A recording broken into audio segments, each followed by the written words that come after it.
Welcome back to the channel. आज हम लोग एक नया प्रॉब्लम सॉल्व करेंगे मशीन कोडिंग क्वेश्चन के ऊपर, which is design and build an S3 like storage service. अगर आप ऑलरेडी S3 से फैमिलियर हो तो आप डायरेक्टली क्वेश्चन डिस्क्रिप्शन पे जंप कर सकते हैं, लिंक डिस्क्रिप्शन में दिया गया है।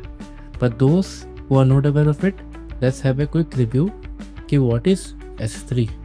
S3 का full form simple storage service है और ये अमेज़न का एक प्रोडक्ट है जो दुनिया के सबसे पॉपुलर क्लाउड स्टोरेज सिस्टम में से एक है। ये आपको अलाउ करता है किसी भी साइज़ का डेटा स्टोर और रिट्रीव करने के लिए, चाहे वो जेसन, लॉग्स या मैसिव मीडिया फाइल्स ही क्यों ना हो, एंड वो भी highly scalable, durable and cost effective तरीके से। S3 के कोर में दो मेन कंसेप्ट है, which is buckets and objects. Buckets basically top level containers होते हैं, जैसे आपके रूट फोल्डर्स। हर बकेट्स का नाम ग्लोबली यूनिक होता है, मतलब पूरे दुनिया में एक ही बकेट उस नाम से हो सकता है। ऑब्जेक्ट्स वो एक्चुअल फाइल्स होते हैं जो आप स्टोर करते हो, जैसे इमेजेस, वीडियो, PDF या कोई भी लॉग्स फाइल। हर ऑब्जेक्ट एक बकेट के अंदर होता है और उसका एक यूनिक की होता है। अब इसमें सबसे इंटरेस्टिंग पार्ट है कि S3 में रियल फोल्डर्स या सब फोल्डर्स नहीं होता है। जब आपको फोल्डर्स दिखते हैं वो सिर्फ एक इल्यूशन है। एक्चुअल S3 एक फ्लैट की वैल्यू स्टोर है जहाँ हर एक की, पाथ नेम और एक वैल्यू फाइल कंटेंट के फॉर्म में स्टोर है। जो S3 का मेन कंसोल है वो आपको इसी कंटेंट को फोल्डर व्यू में दिखाता है। There is one more important concept which is access control management. Access control का सिंपल मतलब है कौन आपके सर्विस को या रिसोर्स को एक्सेस कर सकता है। हर सिस्टम में, चाहे वो डेटाबेस हो, API हो या स्टोरेज सर्विस ही क्यों ना हो, आपको ये डिसाइड करना पड़ता है कि कौन सा यूज़र या कौन सा सर्विस क्या एक्शन परफॉर्म कर सकता है आपके रिसोर्सेज पे। और AWS के वर्ल्ड में ये काम करता है IAM के थ्रू, यानी identity and access management.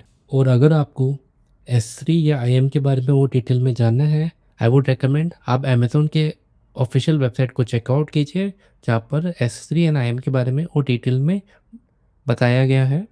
Alright guys, चलो शुरू करते हैं पार्ट 1।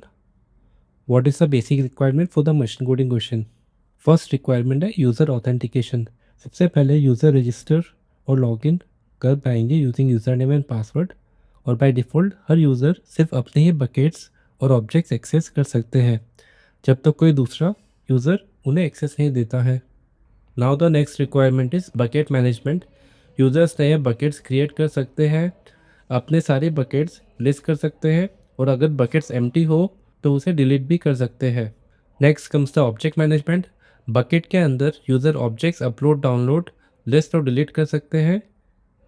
लिस्ट करते वक्त हम हर ऑब्जेक्ट का की, साइज़ और अपलोड टाइम शो करेंगे।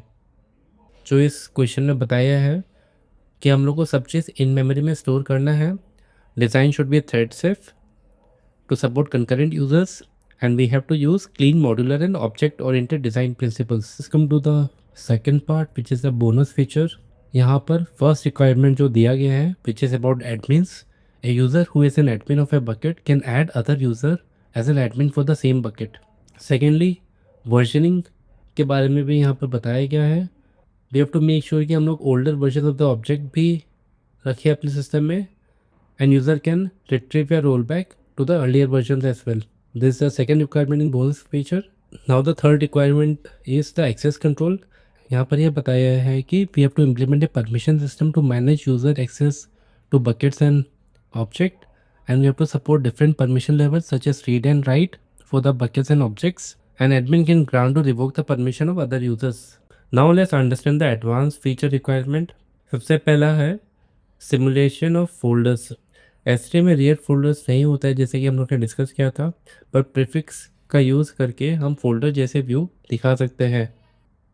Second is search by prefix. आप कोई भी बकेट या ऑब्जेक्ट को इजीली सर्च कर सकते हो अगर वो कोई प्रीफिक्स से स्टार्ट होता है। Third is the storage Kota.